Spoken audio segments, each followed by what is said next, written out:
You grab your phone, right? You're just trying to check the weather, and bam, the whole world is ending again.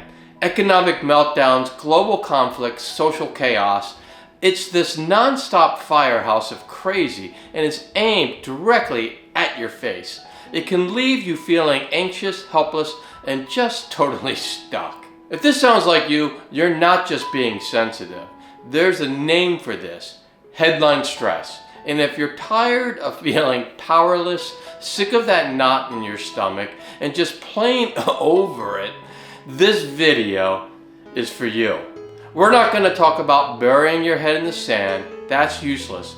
Instead, we're going to cover simple science-backed steps you could take right now to get your sanity back. Stop the anxiety and stand your ground when the world feels like it's shaking apart. And hey, if you get something out of this, hit subscribe. I'm always dropping videos with real strategies for not going crazy in this wild modern world. I'd love to have you. Why your brain loves bad news and how to stop it. Before we get to the how, we have to understand the why.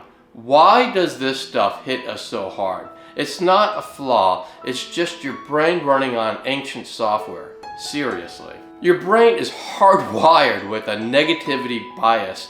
Think about it. For our caveman ancestors, paying attention to a weird noise in the bushes was a matter of life or death. So your brain evolved to be a world-class expert at spotting and obsessing over threats. It was a survival tool. Now cut to today. That same survival brain is dealing with a 24/7 news cycle and algorithms built to do one thing: get you hooked.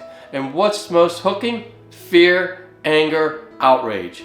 This creates a vicious cycle. You see a scary headline, your brain's alarm system, the amygdala, goes nuts, and you feel that jolt of anxiety. So what do you do to feel in control? You desperately look for more information, which glues your eyes to the screen, and that, my friends, is doom scrolling. This isn't just a feeling, it messes you up. There was a wild study after the Boston Marathon bombing. It found that people who watched 6 or more hours of media coverage a day reported more stress than people who were actually at the marathon. Their nervous systems were constantly firing on all cylinders without ever getting the all-clear signal.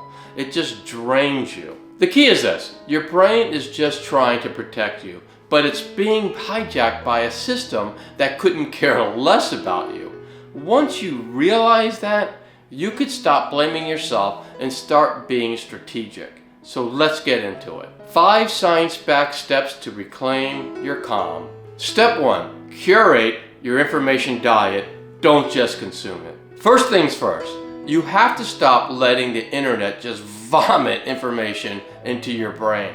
You wouldn't eat spoiled food if someone put it on your plate. So why do you do it with information? The goal isn't to be ignorant, it's to be intentional. Here's the plan. First, schedule your news time. Seriously, no more mindless scrolling. Pick 1 or 2 short slots a day. 15 minutes in the morning, 15 at night. That's it. And never ever check the news right before bed. That's just asking for trouble. Second, change how you get your news. Reading is almost always less triggering than watching videos. You dodge the graphic stuff. Pick a couple of reliable sources, not Newsmax, and go straight to them. Do not get your news from the dumpster fire of social media feed. Finally, be the bouncer of your own feed. Mute, unfollow, block. If an account is making you feel angry or anxious, it's out. Then go find accounts that are funny, inspiring, or just post pictures of dogs. You need balance. When you do this, you stop being a victim of the algorithm and start being the architect of your own mind. Step 2, activate your body's off switch with mindful grounding. When your brain is freaking out, your body is right there with it. Tight chest, shallow breathing, shoulders up to your ears. You know that feeling. To stop the mental spiral, you can actually start with your body. You gotta hit your body's rest and digest button. This is where grounding techniques come in, and one of the best, most researched ones is called box breathing. I know, it sounds lame, but it works. Let's do it right now. Come on. First, breathe out all the air in your lungs. Now inhale through your nose for a count of 4. Hold it for 4. Slowly exhale out your mouth for 4. And hold at the bottom for 4. Let's do it one more time.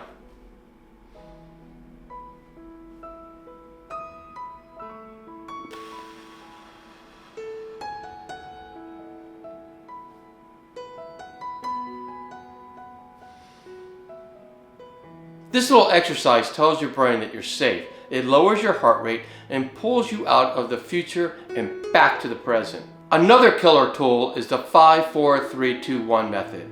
Wherever you are, just stop and silently name 5 things you can see, 4 things you can feel, 3 things you can hear, 2 things you can smell, and 1 thing you can taste. This forces your brain to drop the abstract worries and focus on what's real, right here, right now.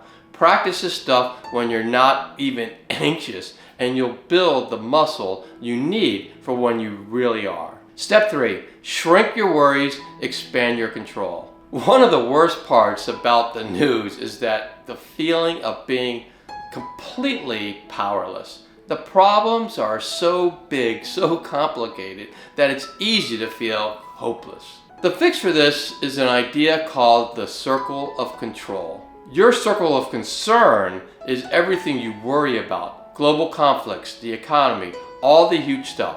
It's massive. Your circle of control is smaller. It's everything you have the direct power over. Your routine, your habits, how you talk to people. When you pour all your energy into the stuff you can't control, you get anxious. Point that energy towards what you can control and you will feel powerful. So do this. Grab a piece of paper. On one side, list the big stuff bugging you. On the other, list the things you have 100% control over. Like your bedtime, making your lunch, taking a 10-minute walk, calling a friend, cleaning one messy drawer, donating $5 to a cause. Now look, that first list is a recipe for anxiety. The second list, that's a to-do list for feeling better. When you feel overwhelmed, shift your focus. Instead of obsessing about the stock market, focus on your personal budget. This isn't about not caring, it's about anchoring yourself in action. Step 4. Strengthen your real-world connections. In a world of digital anxiety, the most powerful antidote is painfully simple: real people. Study after study shows that having a solid social circle is like a bulletproof vest against stress. Telling a friend what you're feeling makes it real, gives you a new perspective, and reminds you you're not the only one losing your mind. When we get anxious, we want to hide and scroll. We have to fight that urge. Make it a priority to connect with people who make you feel good. Schedule a call, plan a walk, grab dinner. No screens allowed. And the quality matters. Don't just sit in the same room. Be honest. Talk about how you're feeling. I guarantee you'll find out that they're feeling the exact same way. That shared experience turns anxiety from your own personal nightmare into a shared problem, and shared problems are always lighter. Also, get involved locally. When the world feels too big, focus on your neighborhood. Volunteer, join a community garden, get to know your neighbors. It proves to you that your actions actually do matter. Step 5, channel your anxiety into action. All right, our final step. This is where you turn the tables. Instead of seeing anxiety as this terrible thing you need to kill, see it as energy. Right now, it's just chaotic, unfocused energy. But you can aim that energy. You can turn it into fuel. It's all about moving from passive worrying to active problem solving. When you feel that anger or despair about something in the news, ask yourself one simple question. What's one small constructive thing I can do about this? That one question changes everything. It flips the switch from helpless to helpful. Anxious about a humanitarian crisis? Donate to a charity. Worried about politics? Write a respectful email to an official or join a protest. Concerned about the environment? Start recycling that one thing you always forgot. The action can be tiny. Its power is in the fact that it is an action. Doing something, anything, feels like a million times better than doing nothing. It gives that anxious energy a job to do. It gives you a sense of purpose and proves that even when things feel out of control, you're not. Look, these 5 steps aren't a magic pill. They're a practice. It's a process of taking back control, one choice at a time. So I want to hear from you. Which of these steps hit home? Which one are you going to try first? Drop it in the comments below. Reading what everyone else is going through is the best reminder that we're all in this thing together. Conclusion. So let's wrap this up. Staying calm when the world is nuts isn't about ignoring reality. It's about dealing with it smartly. It's about curating your information diet so that it serves you, not stresses you. Using ground techniques to hit the emergency brake on your nervous system. Focusing on your circle of control to feel powerful, not powerless. Strengthening your real connections so you remember you're not alone. Channeling your anxiety into action to turn that useless worry into purpose. Living right now is a challenge, no doubt, but you are not powerless. Be intentional with where you put your attention and your energy.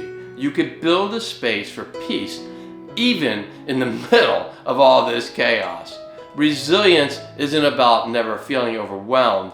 It's about knowing how to get back on your feet again and again. Thanks for watching. Take a deep breath.